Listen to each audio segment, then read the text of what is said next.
You are listening to Leaders and Legends, a podcast produced by Veteran Strategies and featuring conversations with fascinating and impactful men and women who have shaped our world, our communities, and our history. My name is Robert Vane, Principal of Veteran Strategies, and your host for our discussion. You are listening to Leaders and Legends, a podcast presented by Veteran Strategies, a local veteran public relations enterprise, and sponsored by Girl Scouts of Central Indiana, Garmon Construction, Leaders and Legends LLC, the Grand Hall and Conference Center at Historic Union Station, the McGinley's Golden Ace Inn, and McAllister Machinery, your friendly neighborhood Caterpillar dealer. You may find all your sales and rental equipment needs at McAllister.com. We are pleased to announce our podcast is now a member of the All Indiana Podcast Network in partnership with Wish TV. You may find Leaders and Legends at allindianapodcastnetwork.com. Thinking of starting a podcast or need to host a public meeting? Let Leaders and Legends LLC be your partner as you look for new ways to communicate your message. Please contact Chris Spangle or me at leadersandlegends.net. Our guests today are Chris Lafave. He's the curator of the Kurt Vonnegut Museum and Library. And our other guest is Kip Tew. This is his third appearance on the Leaders and Legends podcast. He is on the board of the Kurt Vonnegut Museum and Library. And thank you, Kip, for putting this together. It was something we talked about for quite a while, and I'm excited to talk to you both. Thank you. Yeah. Thanks for having us. I feel intimidated. Kip is an actual leader and legend, so Times three. Yeah, times three. We need to do a Kip Tew podcast, just turn it into a roast. Yeah. Let's go on. Let's talk about Kurt Vonnegut. Think we could find anyone to appear? Yeah, I'm afraid you'd find more than one. Yeah, I knew you were going to dodge the subject, but that was immediate. Let's drop this right now. Let's start with you, Chris. Let's start with the basics. How did you find out about Kurt Vonnegut, and what was the first of his books that you read? I was an undergraduate at Ball State University in Muncie, which is the Harvard of Muncie. And I was playing bass in a rock band. So, I was really big into reading when I was younger, and you don't read for pleasure as much when you're in college. At least I didn't. But we had this saintly gentleman who was living in our house, was the only one not in the band. And he would very kindly not complain when we'd plug in at 2 a.m. on a Tuesday and just blow his ears out. So I trusted his judgment. So he loaned me Breakfast of Champions. And I remember taking that home and thinking, this is a very, very wild experience to read this book when you turn to page 5 and you see the drawing of the asterisk, and I can change that to the proper term if I need to. But it was pretty wild to see a book like that written by a 50-year-old who seemed comfortable calling out the nonsense that I saw in society. And so that definitely turned me on to it. And then a couple years later, I'm living in Chicago as the economy is just collapsing. And early 2000s or? Oh, yeah, early 2007, or late 2007. And I just remember right around the time I officially didn't have money to leave the house, I just had a library card, and I rented Cat's Cradle from the library, and I can't even begin to exaggerate this, that it was this funny book about subject matters that aren't funny at all. And there was nothing funny about 7 guys living in an apartment. I think 3 of us were employed full-time, and the other 4 were like cobbling together. I was playing in a bluegrass band, and that was honestly one of the more economically rewarding situations. So, yeah, about $100 a month and free mac and cheese was one of my major capitalistic accomplishments at the time. And I remember reading Cat's Cradle, which is a funny book about religion, weaponry, and the end of the world, and how like it's kind of somebody's fault, it's kind of not somebody's fault. There was just something really beautiful and funny about that. So that made me a Vonnegut fanatic. I wanted to read everything he ever wrote. I found myself in Indianapolis a couple of years later due to some family health problems for my father. I was doing my master's in library science at IUPUI, and one night at Nikki Blaine's, we're all sitting around complaining about our lot in life, and And I said, yeah, I'll probably move on to another city unless Indianapolis comes up with some kind of Vonnegut library. It was maybe a month or two later when I got an email from a friend saying, hi, you have to eat your words. You're going to live in Indianapolis for the rest of your life. It's like, you got to be kidding me. It's like, sure enough, I ran down there, and that was when I met Julia Whitehead. And I said, you can have all my free time if that's going to help you build this to the kind of, living legend tribute to Vonnegut that we would like to have and that we should have here in Indianapolis, Kip? I think I first read Vonnegut in high school. North Central, right? You went North Central High School, and my brother was a bigger Kurt Vonnegut fan than I was. My younger brother, he talked about him constantly. And Julia's ex-husband at the time was very close friends with my brother. I had just come off the presidential campaign of Barack Obama, who won in 2008, and she approached me and said, she mistakenly thought I was somebody in the community. She said, I need somebody like you to help me get this thing off the ground. And so it was her idea. She had built a relationship with some of Vonnegut's relatives, which is an incredibly important part of bringing the library to fruition. And because others had started and tried to think about it, but she is a bulldog, unlike anybody I've ever met, and it's the reason this place exists because of her determination. And we just help raise money, help get people interested, help interact with the community at large here to try to get this thing going. And so, that's why I'm here. What draws you to Vonnegut's writings? Well, first it's the humor, of course. I mean, he's one of the funniest guys that ever put pen to paper. That his ability, I think, to look at the absurdity of life and make it both poignant and funny at the same time. You can cry on one page and laugh on the next page. And he does it in a way that is very approachable. It is not, it's not one paragraph goes on for 12 pages. I mean, he knows how to turn a phrase that makes it easy to read. Kurt Vonnegut attended Shortridge High School, which clearly has produced some amazing Hoosiers, Richard Lugar being one of them, and there are several others. What is it about his experience in growing up in Indianapolis that you think fueled his writing? Had kind of an interesting background. His family was wealthy, then they weren't wealthy. His dad was the architect for the Athenaeum. Is that correct? His grandfather was. Yeah. Forgive me. Mm-hmm. So tell me about that upbringing. His father was an architect as well.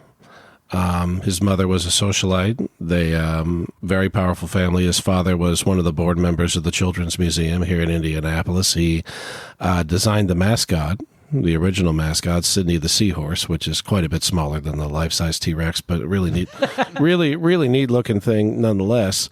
And I think he wrote about this in Architectural Digest. It's one of the really random and super cool things that we found in an article from, I think, 1984, where he was talking about his father being this creative sort. And he was really, really inspired and interested in that. And he would take his friends home, and they were used to their fathers wearing suits and being businessmen. And they'd see his father just kind of playing with, paints and what have you. And it was drawing buildings. It was just a different thing for them to look at. And Kurt was very inspired by that. Kurt's sister was a sculptor. She worked really well with her hands. She never really did anything with it career-wise, which Kurt used to give her grief about. Mm-hmm. But she said, just because you're good at something doesn't mean you have to do it, which, floored Kurt Vonnegut, because he said, that's not how I perceived it. So, I mean, creativity was part of his family tradition. Now, the Great Depression occurred, and his father said, don't you dare go into the arts and humanities. And that was where I think a bit of a split occurred. And they said, go to Cornell and study the sciences. And, that was where he kind of went off to a scenario where he went to 5 universities and received 0 degrees for the vast majority of his life. His family, though, also was well known in town because part of the family owned a hardware store downtown Indianapolis. Wasn't there a brewery that was part of the family as well that got lit by Prohibition? Yeah, Kurt's mother's family. Albert Lieber was her father, and they were responsible for Indianapolis Brewing Company. Kurt's great-grandfather, Clemens Vonnegut, was the one who founded Vonnegut Hardware Store. It's kind of neat. Some of the buildings that house the hardware store are still around. The Ace Hardware across from the Melody Inn is an old Vonnegut hardware store. Audrey's Antique Shop over on the east side of Indy on 10th Street. And actually the White Rabbit Cabaret down Fountain Square is an old Vonnegut hardware store. But his family came here from Germany, is that correct? Yep, Munster, Germany. Clemens Vonnegut would have arrived here, we believe, in 1850 and started the hardware company. The original building was in downtown Indy, not far away from the Circle, on Washington Street, and that was the immigration story of the Vonneguts. How did his heritage, his German heritage, come into play as he started to grow up? He was born in 1922, so that's 4 years after the end of the Great War. We'll discuss his service in Germany during World War II here in a minute. But, families back then, generations prior to Kurt's, had some real dilemmas because they loved their country, the United States, but they were proud of their German heritage. And when that conflicted in the Great War, a lot of them had choices to make. And what choice did the Vonnegut family make? It was complicated. Is the best way that I can answer that. I mean, because everything's complicated. His family was put in a real bind. We're going to do an exhibit about this in October, actually, as part of a German heritage exhibit. Because Kurt really wrote a decent amount about the fact that in World War I, all of the anti-German sentiment that was going on in Indianapolis had a profound effect on his family. They stopped speaking German as a primary language in the home. The Athenaeum was known as Das Deutschhaus. The name was changed to the Athenaeum. Yes, so it was changed to the Athenaeum during that time frame, as opposed to Das Deutschhaus. And Kurt wrote in Palm Sunday, "My parents voluntarily made me ignorant as proof of their patriotism." Now, I don't know if that's an overblown remark. His family wasn't very nationalistic either. You'll notice a tremendous anti-nationalism in Vonnegut's work, deeply rooted in, I think, the influence of his father. Like in that same Architectural Digest article I was telling you about, there's a line in there where he says the concept of boundaries of nations being a matter of great importance would have completely flabbergasted my father. So I think that may have been a little bit of a part of his upbringing as well. He does make that remark. He gave a speech at the Athenaeum in 1996 where he said, "Everything I love about Germany came from many Germanys, and everything I loathe about Germany came from one." Now he's talking about the Holocaust at that particular juncture. Well, when his grandparents and previous generations were living in Germany, there were hundreds of principalities and free cities and duchies and kingdoms and stuff like that. So Germany then in the early 19th century was clearly much different than what he would have seen as a kid, just in terms of after the unification in the 1870s. Yeah, absolutely. Clemens Vonnegut left Germany in large part because, in the late 1840s, there was a revolution going on, and it was very pro-organized religion in nature, and Vonnegut was a questioner. He preferred the term freethinker. By the time Kurt came around, he liked the term humanist. So, Kurt Vonnegut, in large part, Kurt Vonnegut's great-grandfather, in a large part, came to the United States for religious freedom, and in this case, the religious freedom not to practice one. Kip, is there any part of Kurt's story as a young man that is familiar to you in the sense that you didn't grow up really that far from Shortridge? I know you went to North Central, but is there any part of it that resonates with you? The questioning, sort of like seems that Vonnegut was someone who, I don't know if he had a happy childhood. What would you say? It seems like there were parts of it and then it just kind of turned bitter. Yeah, I'll answer your first question, which is, I think Slaughterhouse-Five, the message of the book, if you want to call it a message, obviously it was a thinly veiled autobiography of his time in Dresden and in World War II. But I think that leaves everybody with about the same kind of feeling that I had from that book, which is, humans are horrible to each other, and we go to war with each other for ridiculous reasons, largely, and narcissistic tendencies. If we don't tame the savages of man, we end up with atrocity.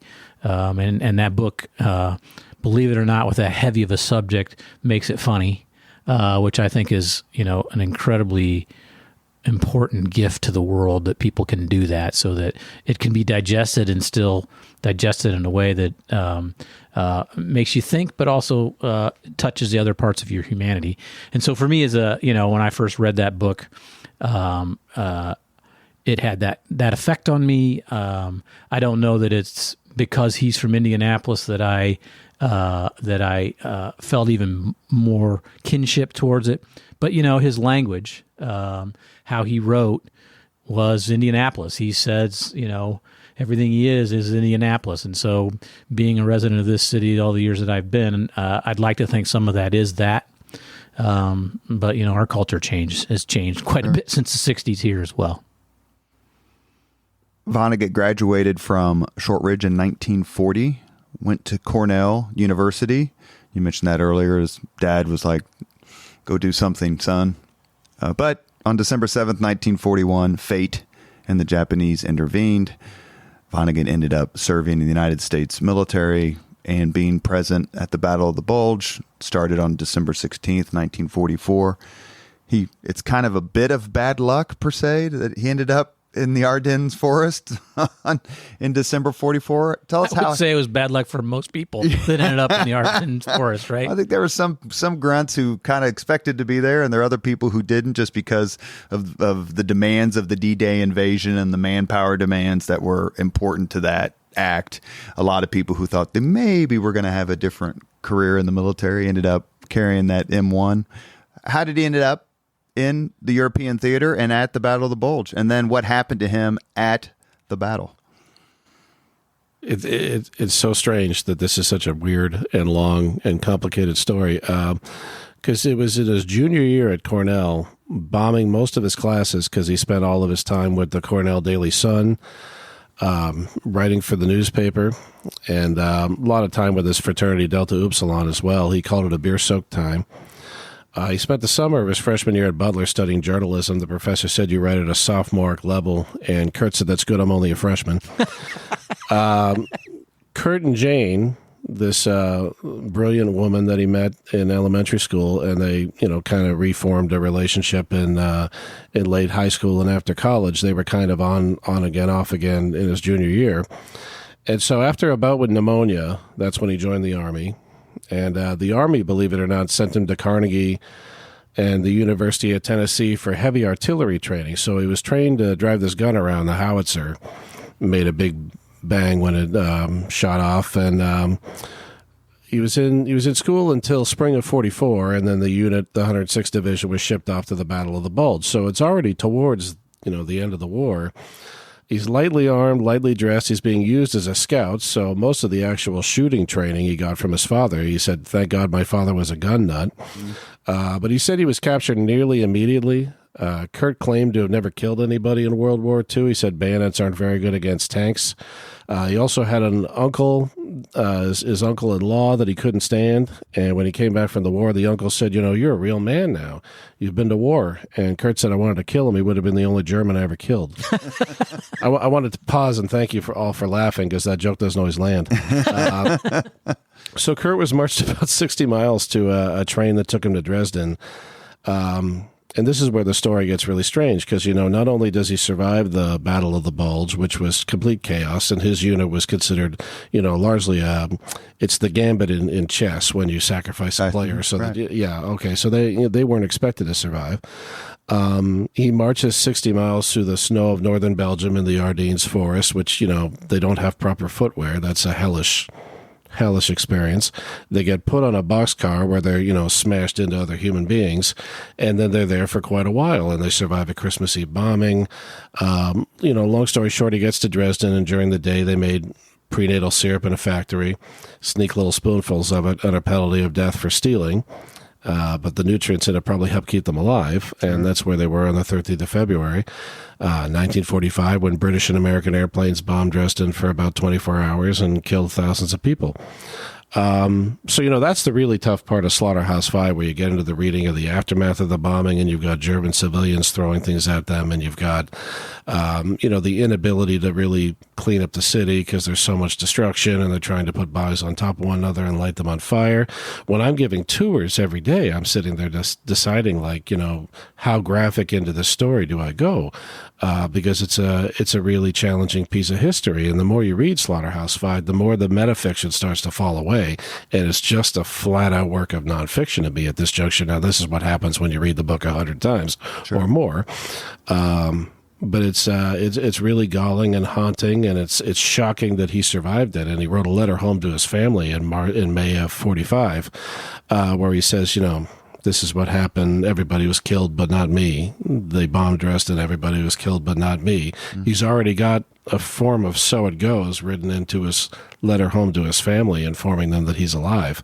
It would take him another 22, 23 years to finish Slaughterhouse-Five. Do you get the sense that Kurt Vonnegut felt sorry for the people of Germany who were enduring these bombings, you could say through no fault of their own, and then that's an argument. Certainly Dresden. I mean, when you read, I'm sorry, I'm just going to give my opinion here for a second. Oh, go ahead. When you read Slaughterhouse-Five, you get I've gotten the distinct impression that he wasn't blaming the average citizen in the town of Dresden for their fate. Mm-hmm. In fact, he's fairly critical of the Allied forces for doing what they did in Dresden, which, history, I think, can reflect upon it and say it wasn't necessary. The war was pretty much over, but we went ahead and bombed the shit out of Dresden and killed.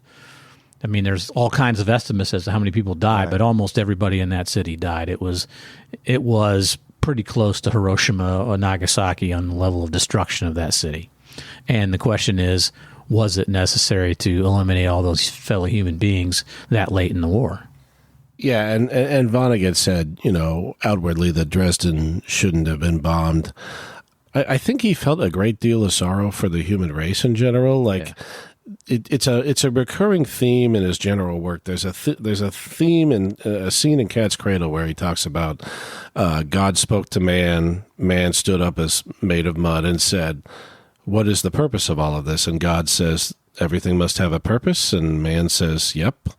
And God says, "Well, I leave it to you to think of one for all of this." And then he walks away. That's a very powerful scene. And Vonnegut, I don't really think he was a cynic or an overly depressed or angry person. I think he was someone who looked at the world and saw a lot of confusion and pain and suffering. And I think he really, on some level, believed in okay, we got to hope for chocolate chip cookies or, a sunny day. And that's why he kept repeating that line from his Uncle Alex from Indianapolis, who would ever say, notice when you're happy. Notice when you're happy. Say, if this isn't nice, what is? And just that was a recurring theme in his work, because he'd seen some real horrors, and he needed Slaughterhouse-Five. He needed the Tralfamadorians and the planet Tralfamador, where the aliens are shaped like toilet plungers and the air is made of cyanide. He needed that to tell this garish, horrible story. And then even to later days in his life, if you asked him in person how he felt about Dresden, he would color it up. He would say, "Oh, it was a great adventure. I wouldn't miss it for the world." But then, 20 years later, you go and read Bluebeard, and he talks much more linearly and directly about what it was like, especially in the aftermath of the German guards abandoning them and just watching the whole country is just destroyed, and there's people walking around trying to figure out what the hell they're going to do next, especially people who were going to be executed by the Soviets not very soon afterwards. Especially the women who knew what was coming. Yeah. You're listening to the Leaders and Legends podcast. Our guests are Chris Lafave, curator of the Kurt Vonnegut Museum and Library, located right here in Indianapolis on Indiana Avenue. I get that right? Indiana Avenue, right? Mm-hmm. Our other guest is Kip Tew, multiple guest now on the Leaders and Legends podcast. We can't simply get enough, Chris, just in case you wanted to know. Yeah. Cannot get enough. The leader and legend Kip Tew. One thing that I didn't know in doing the research for this was that Kurt must have gotten, or Mr. Vonnegut must have gotten some of his sense of humor or something in the water at Shortridge High School, because he went to school with, I think it was Madeline Pugh, who was one of the writers for the I Love Lucy show, and others. One of the most brilliant comedy writers of all time. Did Vonnegut, do you think? that part of town, because David Letterman grew up in that part of town too. So Ted Boehm. One of the great humorists of modern day. No offense, Ted. Kip, you want to say that again real loud? I love Ted Boehm. Don't get me wrong. And he does have a very good dry sense of humor, but I don't put him on the same pedestal as David Letterman. So, yeah, but Boehm graduated from college and law school, and poor Kurt couldn't seem to figure it out. I don't think Letterman graduated, did he? No, he didn't. We're doing this wrong, guys. No, I think he. I'm sure. I would hope Ball State's given him an honorary degree by now. Oh my God! Do you get the sense that his humor was his Prozac? Kurt Vonnegut's, I mean, like certain people look for ways to cope with life, and sometimes it's alcohol, sometimes it's something else, and sometimes it's a little more intrinsic sense of humor. Do you believe? Well, again, there's a real dichotomy between what people admit to and what they, So Vonnegut said, my sense of humor was developed in two ways. One, from being the youngest by far. And if the youngest kid around the table, when the one older kid is 5 years older than you and the other kid is 9 years older than you, you better be funny if you wanted any attention around the dinner table with grown-ups. And then the secondary thing had to do with working for the Shortridge Daily Echo, where he did work with Madeline Pugh. And you found out pretty quickly from your peers if your joke didn't go over well. So he learned, and it's interesting because his style is very opposite of mine. Vonnegut called himself a basher who would sweat over every sentence until it was perfect. I can't fathom doing that. I think in undergrad I turned in assignments without ever reading them.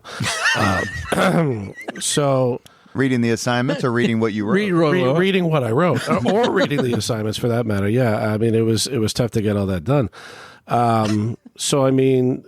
I think that was what made Vonnegut really interesting, was he was such an unbelievable craftsman and someone who cared so much about the reader. Whereas, I've grown up liking avant-garde jazz and jam bands, and to a certain degree, like improvisation could be downright disrespectful towards the audience. So it's like, it's comical that he was such a pro audience artist. I want to jump in here too, because I think you're onto something. I do believe that the humor was sort of his Prozac, but it also harkens to something we have to mention here, and it's one of the missions of our library and museum. So I want to plug that a little bit, and that is, he had undiagnosed post-traumatic stress syndrome. I don't see how it's possible for him not to have had it. He saw incredible horrors. His mother committed suicide. His sister died in a car crash. I mean, he had, just these incredibly traumatic series of events in his life, almost all of them when he was, at a very impressionable age. And so he dealt with it. It was before there was Prozac, before there were antidepressants, before there was, a widespread acceptance of going to see a psychiatrist or getting counseling or therapy and those types of things. And so he dealt with it by writing and using humor in his writing. But so I think you're dead on with that thought. I'll go a step further, and I think writing was his Prozac. When he got to 1990, when he was working on his novel Timequake, he was struggling pretty heavily with the novel, and he said on multiple occasions, "This is my last novel, this is my last book." But when he died in 2007, he was working on a novel. So I think, it was very hard to turn that off. So, I mean, he was working out some challenges that he had. In the novel Slapstick, he talks very openly about it. Coming back to Indianapolis for the funeral of his Uncle Alex. He's talking about how weird it is to come back to your hometown and see your family that used to number, counting cousins and uncles and stuff like that, used to be massive. and now is not, because people have either spread out throughout the world or they've died and gone on. He wrote this amazing book about loneliness, and it had to do with the death of his sister who passed away from cancer in 1958, and he adopted her children.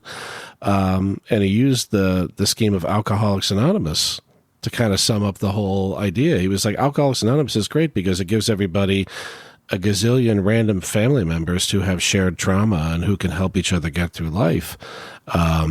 And so he based this hilarious scheme where like everybody in the world ends up inheriting 100,000 random family members based on strange middle names like Daffodil and Raspberry. And So did I screw up? Say she died in a car wreck? That's the Slaughterhouse-Five version of how she died. no, that's his sister. That's Kurt's sister died in a car accident. But his mom killed herself. You said Like right somebody died around of Mother's cancer. Day, isn't it? Okay, 44? so Kurt's sister died of cancer in 1958. Kurt's mother died of an alcohol and sleeping pill related overdose. There's some family debate as to whether it was intentional or not. Vonnegut believed that she took her own life. So I mean, you know, And the other sister died in a car wreck. You said one died of cancer. yeah. And one died No of one, car no one, no one died in a car. Kurt's brother-in-law died in a train crash. A train went off a drawbridge. A lot of okay. So a lot. So we're not taking the Vonneguts to Vegas with us. Probably not. No. So I mean, I think he did live through more than the average human being, in terms of major trauma. And humor was a big part of coping with it. Writing was a big part of coping with it, and the visual arts that he got. I mean, he was into it throughout his life. He was a doodler all the time. But when he got into screen printing with Joe Petro in the early 90s, I mean, he credited that with having saved his life. So he basically didn't follow his dad's advice in his chosen He profession. tried. Yeah, Lord knows he tried. He studied anthropology at the University of Chicago, and he called it poetry masquerading as science, and that's how I got away with studying it. So I mean, he sure tried, and I think on some level he thought it was interesting that he never got to be an architect. Well, and you know, he worked for a Volvo dealership, right? Was it Saab? I'm sorry, Saab. Yeah, I shoot him. He worked for a Saab dealership. He worked at Kodak. Is that right? He worked in corporate America in a couple of different jobs and absolutely hated it. I can't remember. Well, he was in Syracuse or near Syracuse, and he was upstate New York somewhere. Schenectady. Yeah. Oh, yeah, Schenectady. He worked for General Electric. General Electric. But I think there was. I'm not the historian. Clearly, That's okay. No, and the more I talk, the more I realize what a nerd I am. Like how like after 11 years of this, my head is so filled with information about it. But yeah. So how did he decide this is what I want to do for a living, and then have the perseverance to stay with it? I mean, it's like you read about bands, right? You know, where they made $50 a night for 5 years, then all of a sudden they had a hit. Is that kind of what happened to him metaphorically? Yeah, I mean, you know, Jane helped him with it. I think she truly believed in his talent as a writer. I think the fact that you could probably see that he sweated over every sentence, and that he took his craft very seriously probably helped. I think she knew that having come home from the bombing of Dresden, that Kurt had a story to tell that would be absolutely in the human interest.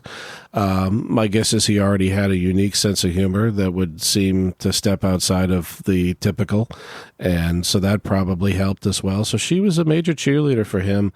And then one of my favorite stories of all time, especially because we have students come in here. So, you know, in 1950, he's working for GE and he's got 2 kids and he doesn't care for the corporate America job very much. So he wrote a short story entitled Report on the Barnhouse Effect, and he got a rejection letter back from Collier's magazine. At the bottom of this rejection letter, it says in pencil, "This is a little sententious for us." Now, like most people, none of us knew what the hell that meant, but we looked it up in Google and it means smart alecky. So it's sententious to use the word sententious. And he says, you're not the Kurt Vonnegut who worked on the Cornell Sun, are you? And it's this guy Knox Berger who knew him at Cornell.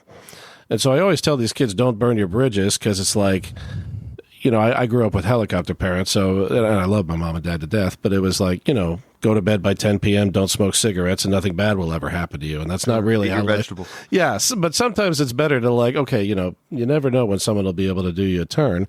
So Nuxberger made Vonnegut write this story 5 times. But he eventually got paid $750 for it, which to me is still a lot of money.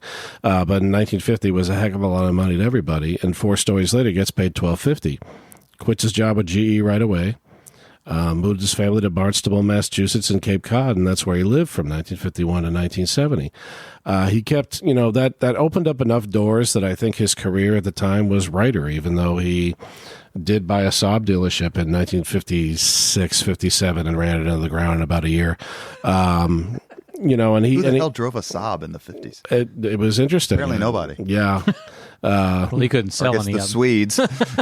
Yeah. I'll tell you the joke when we're off the air, but it's pretty profane. So I mean, he just had a lot of tenacity and went through a lot of failure. That's the other thing I tell the students about is he just player piano, not a hit.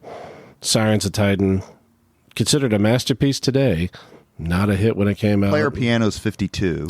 Yeah, player piano's 52. Sirens is 59. But did Vonnegut have an innate sense or a reasonable sense of his own talent? Did he believe in himself? And that's, Kip, you've read a lot about him. Is that something that you go, well, he didn't make it. Not everyone hits a home run at their first at bat, so let's keep swinging because I've got the talent to make this work. He had one thing that a lot of people lack, and he had a wife who was 100%, 1,000,000% saw his talent and made sure that he continued on.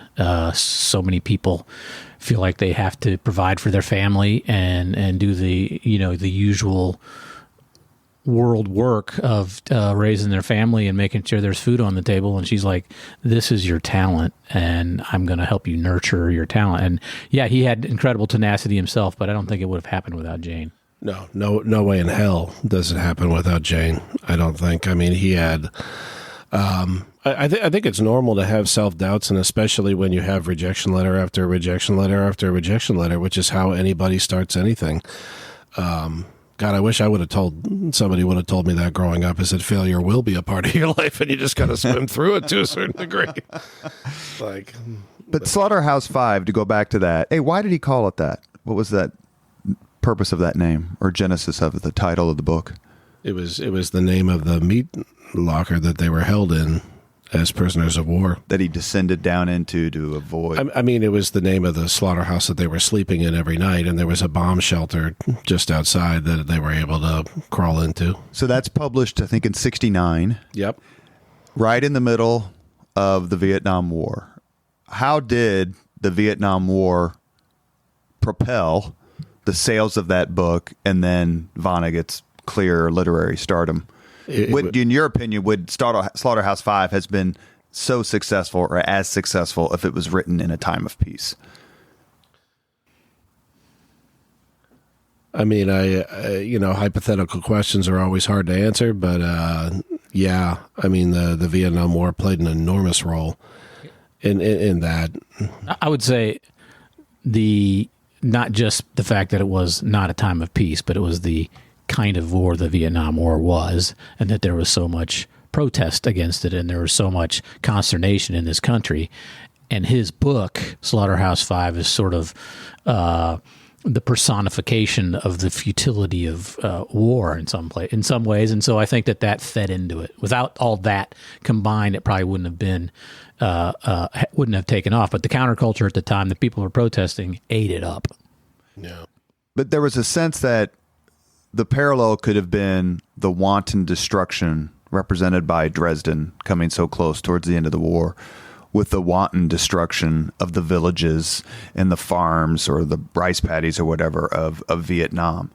But the American people have never felt, in anything that I've ever read, that World War II was anything other than a just war foisted upon the American people, whereas Vietnam is looked at, we intervened in an internal civil war with no clear sense of how to win. Did that matter to the people, that World War II was a just war and Vietnam was seen as a complete failure? And the book doesn't really, I think, address the differences in the two wars because it's a novel about what happened. But to the American Billy people Pilgrim. could watch the bombing and the destruction on their TV That's right. every night that was going on in Vietnam, and then pick up Slaughterhouse-Five and go, okay, now I get it. Right. Yeah, and that's where I think Vonnegut's voice comes in. You know, not only does he write a foreword and an afterword to Slaughterhouse-Five where he kind of describes what he's doing. In the beginning of the book, he calls the book a failure twice in the first 20 pages of the book, which I think is just such a bold move. You know, because not a lot of authors do that. Because he says there's nothing intelligent to say about a massacre. These are the kind of sentences that you see in Slaughterhouse-Five that stop your heart.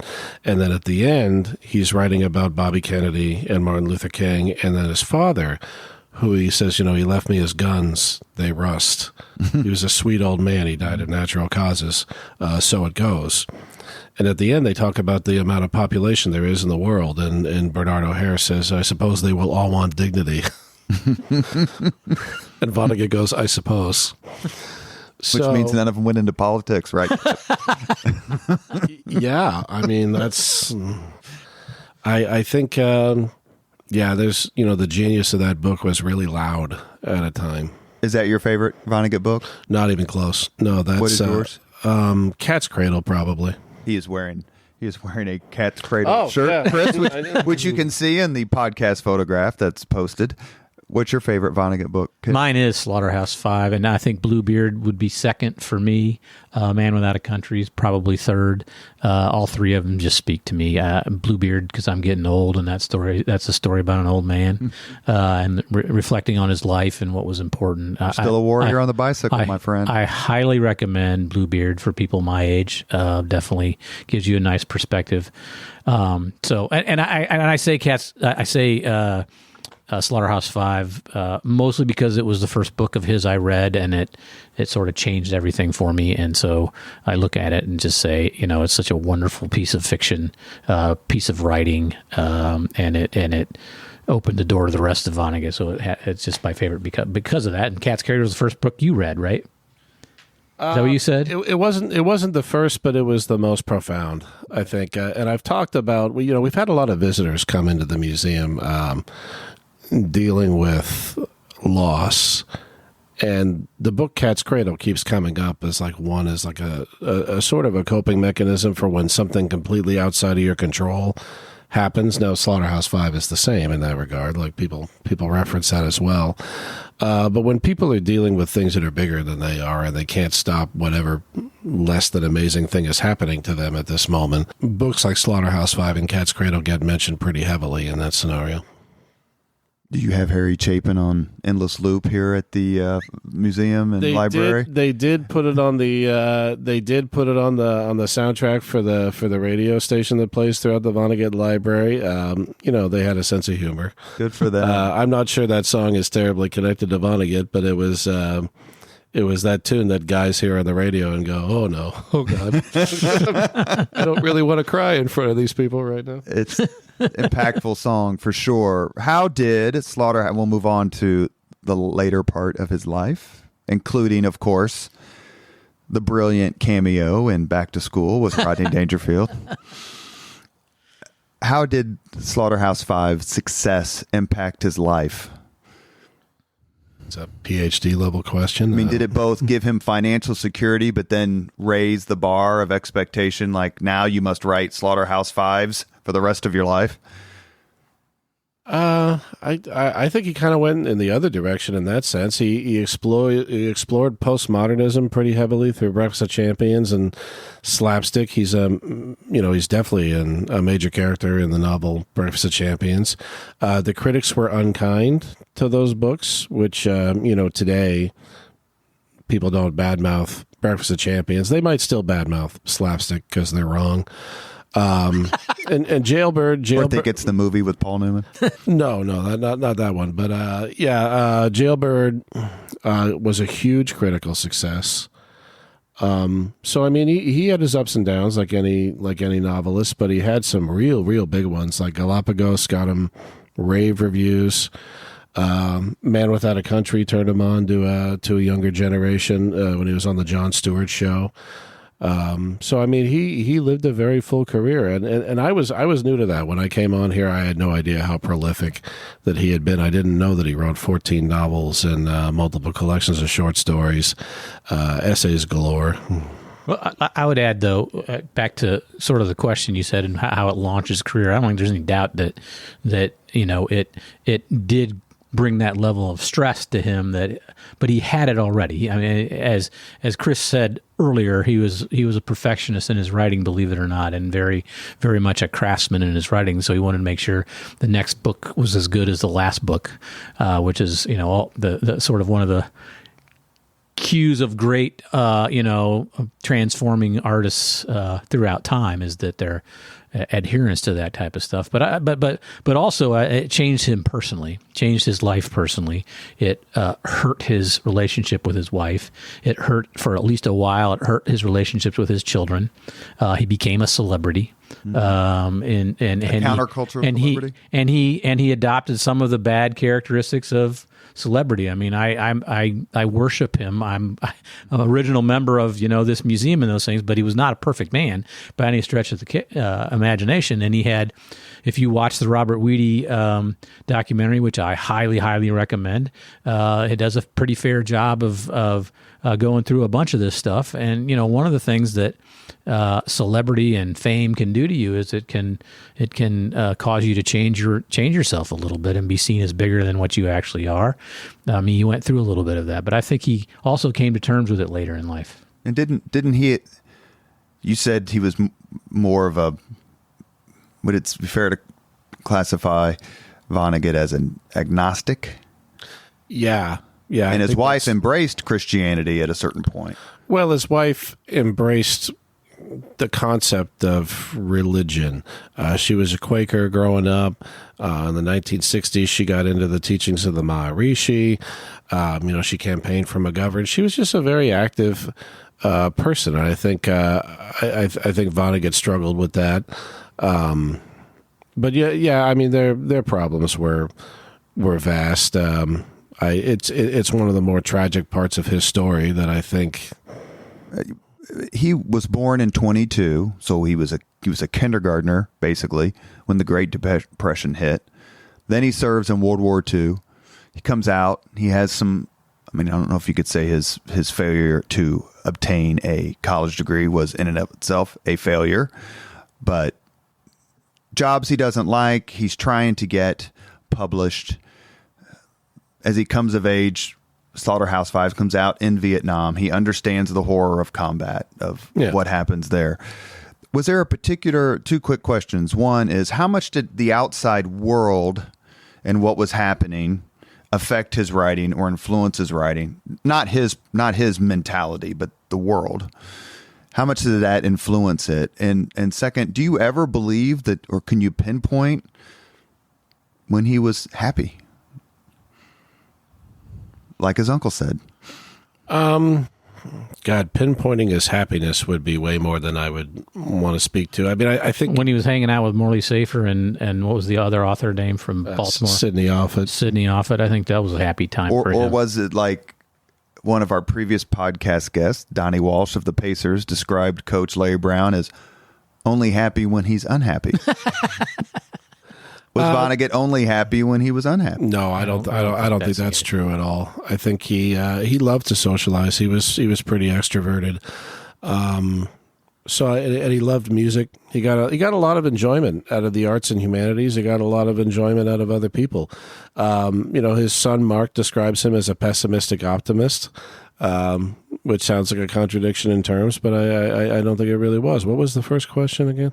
How did the world, in the 50s, 60s, 70s, 80s, in the prime of his writing years, the world was undergoing some significant changes and experiencing significant conflicts. Nothing like World War II, of course, but at the same time, was he a progressive who derided the Reagan years, or was he someone who was taken in?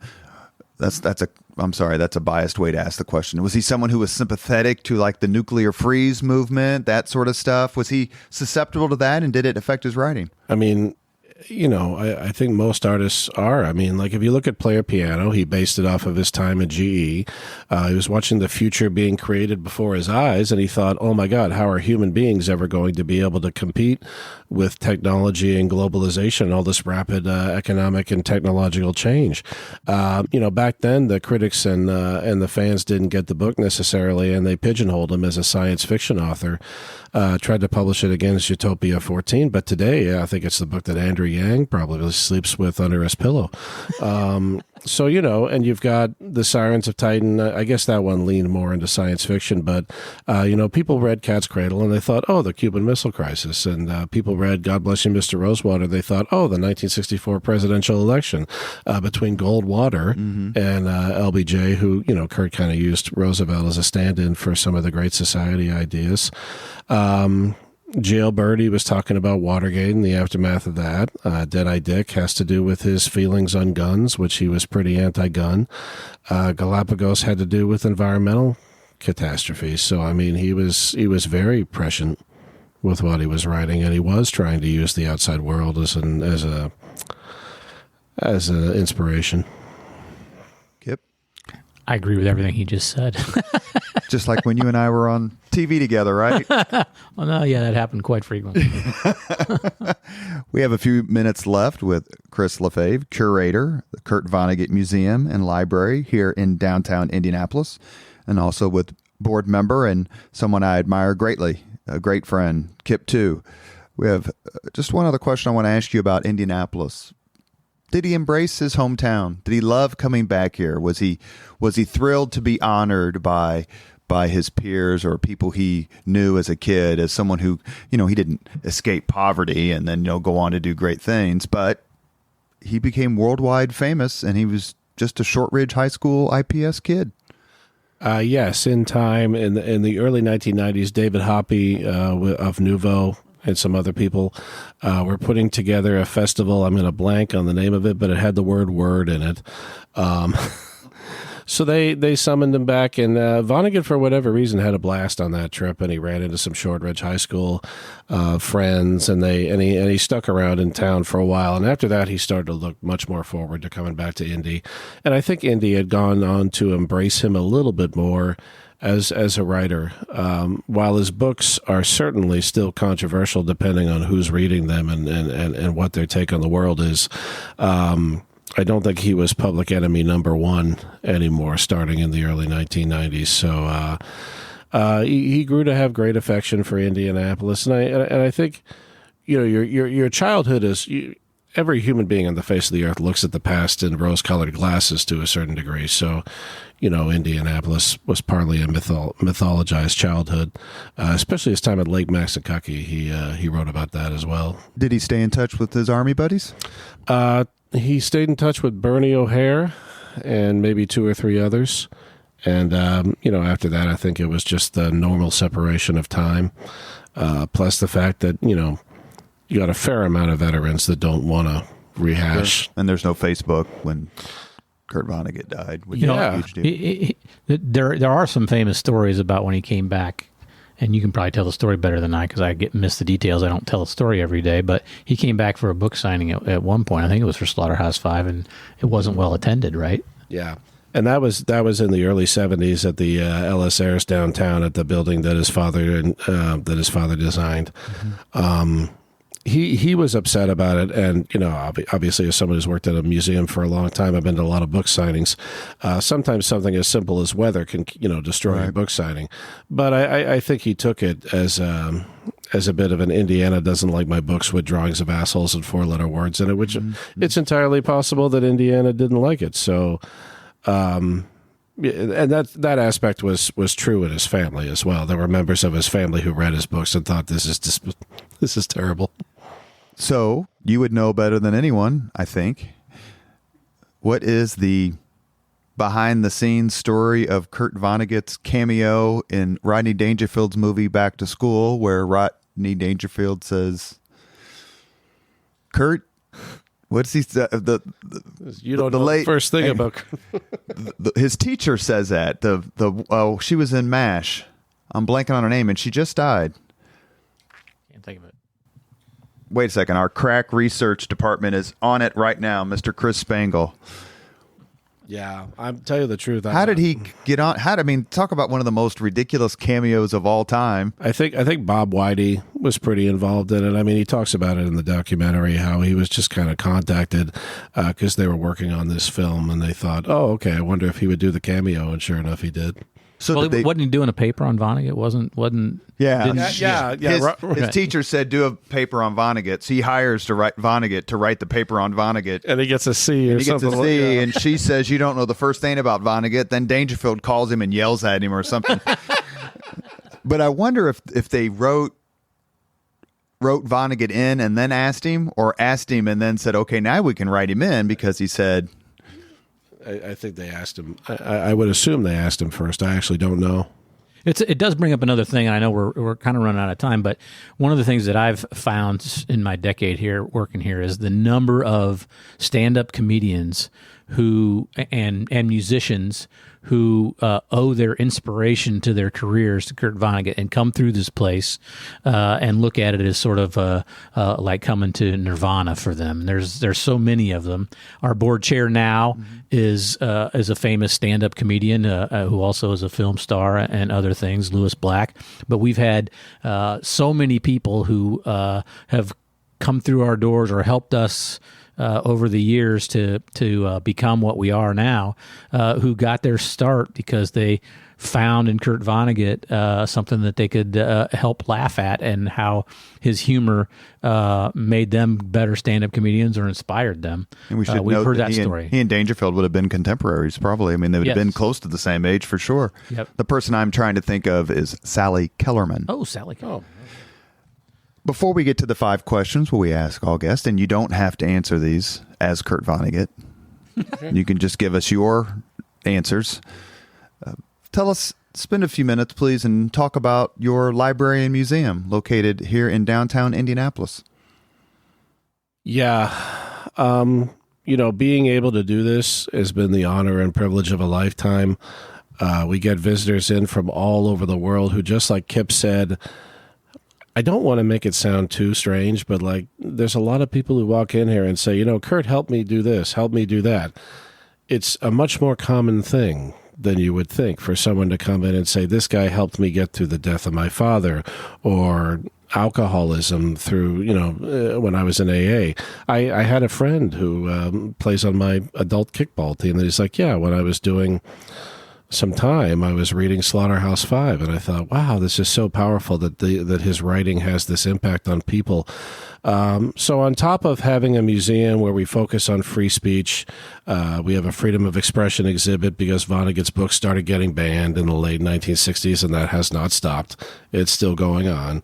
Everywhere you go, there's someone who will find a 4-letter word in a book and say, this should be out of libraries and out of schools.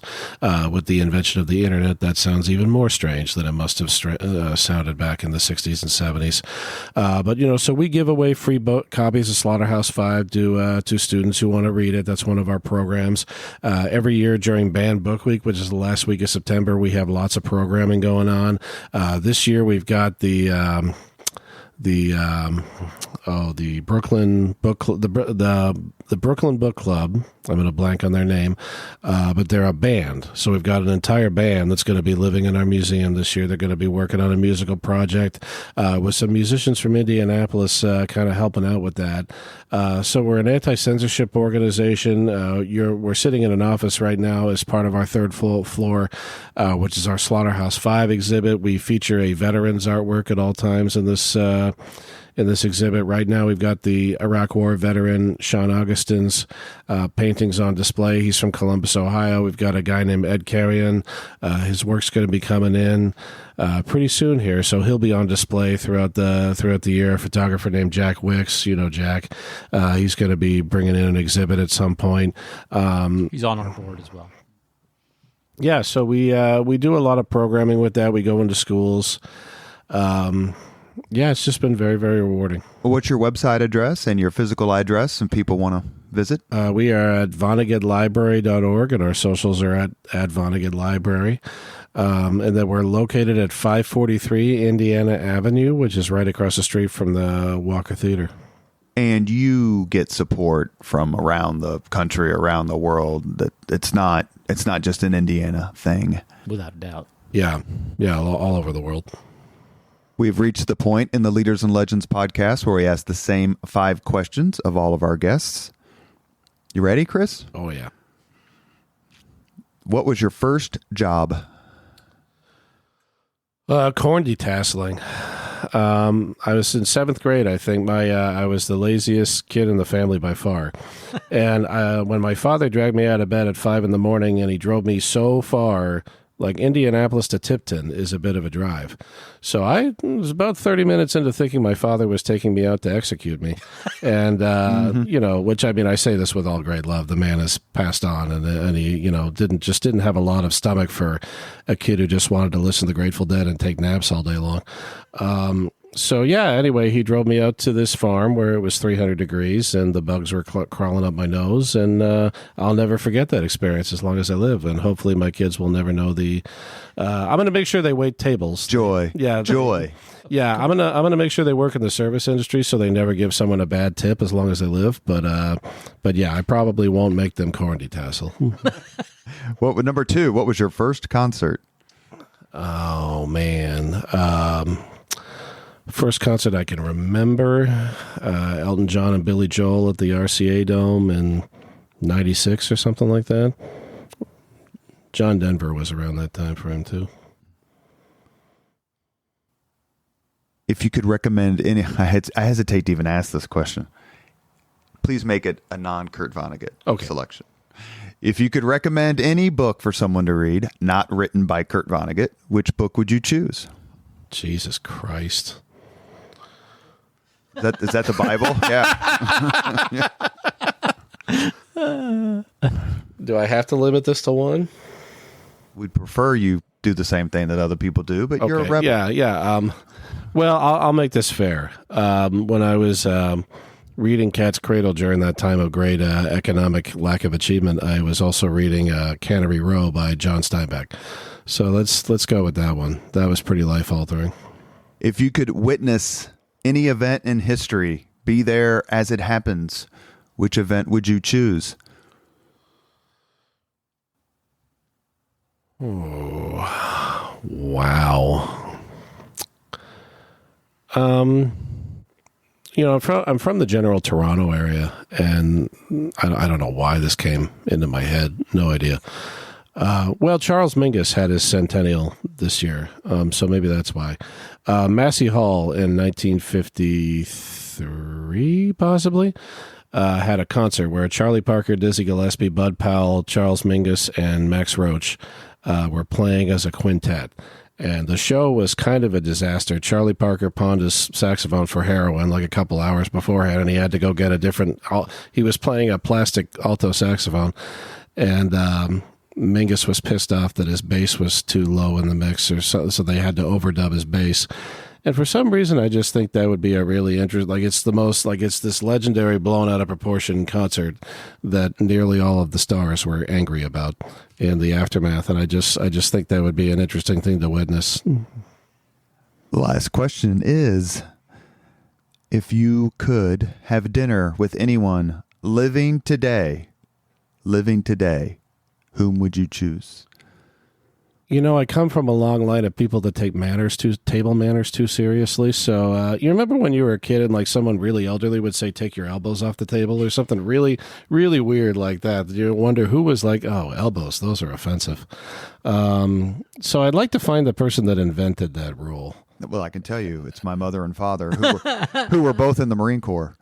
My grandfather pretended not to be colorblind so that he could join the Canadian Air Force, and they were so pissed when he couldn't tell red from green. And he was like that. Like it would be one thing if they had like a preference for not doing that, but they would like lose their tempers over this. And I'd like to sit there and have dinner and just like eat chicken wings or something really messy and like wipe my hands on my white T-shirt and just like, watch that person have a coronary. Okay. I bet you've not had an answer anything like that. No, those are all pretty, pretty unique. But Kip, if I can remember these, I'm going to add, you've already answered the 5 questions because you were on with Murray Clark. several months ago, which we enjoyed very much. But let me see if I can remember the 4 questions I asked Governor Eric Holcomb when I interviewed him for the Capitol Chronicle. So I know the first one. What was your first car? First car I drove or first car I owned? First car you owned? It was an Opel. It had like 6 colors on it because it had been half painted. I bought it for $400 in Bloomington when I was a senior in college. When it rained, it leaked and the radio didn't work and no air conditioning. I'm envious that you had $400 as a senior in college. Student loans, baby. Oh, boy.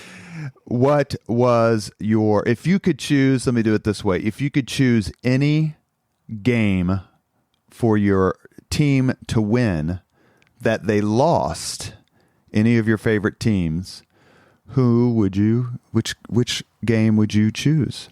Well, the first one that comes to mind is IU versus Maryland. National championship basketball game. Probably that would be the one. That's the one that comes to mind. I wish Andrew Luck would have won a Super Bowl, but I don't think we got far enough or long for that. But those are my 2 answers. If you could witness any sporting event in history, which one would you choose? Be there in person. Boy, that's a tough one. Probably Gale Sayers in his prime. Scoring 6 touchdowns against the 49ers. Yeah, I mean, but there's so many. Would have loved to see Pele in person. I would have loved to watch Kareem Abdul-Jabbar play in his prime, Wilt Chamberlain, Bill Russell. Sure. I'm a bigger basketball fan than anything, so it would come down to basketball. Watch Wilt score 100 points in Hershey, Pennsylvania. Last question for Kip Tew. If you could have dinner with anyone who's ever lived in Indiana, whom would you choose? Lee Hamilton. Living or dead? Yeah, Lee Hamilton. I think he's our greatest politician, He's still alive. He said living or dead, he's still alive. Yeah. Okay. I could probably have it if I worked hard enough at it, but I just think he's one of the most brilliant statesmen we've ever had in state. So We've tried to get him on the podcast without luck, but we've had a couple people reach out to him. He's a terrific public servant. Yep. Would you choose Kurt Vonnegut? Yeah. I mean, there's. Oh man, it's those questions are impossible. That's why we ask him. There's so many interesting people in the world. There's an author that both Kip and I really love named Jess Walter. I've actually had dinner with Jess Walter. You want to just end on that note? Sure. Thank you for listening to the Leaders and Legends podcast. Our guests have been Chris Lafave, curator, the Kurt Vonnegut Museum and Library, and the wonderful, delightful, and talented, lovely Oh my God, Kip Tew. Kip, thank you so much for coming on the podcast and making this happen. I reached out to you a long time ago, and I'm glad we could finally make it. Well, I thank you for helping highlight one of the great treasures in Indianapolis, so we appreciate it. Yep. Thank you both. Thank you so much. Thank you very much for listening to Leaders and Legends, brought to you by Veteran Strategies Incorporated. If you want to contact us about this program or our menu of public relations services, please send us an email at robert@veteranstrategies.com. That's robert@veteranstrategies.com.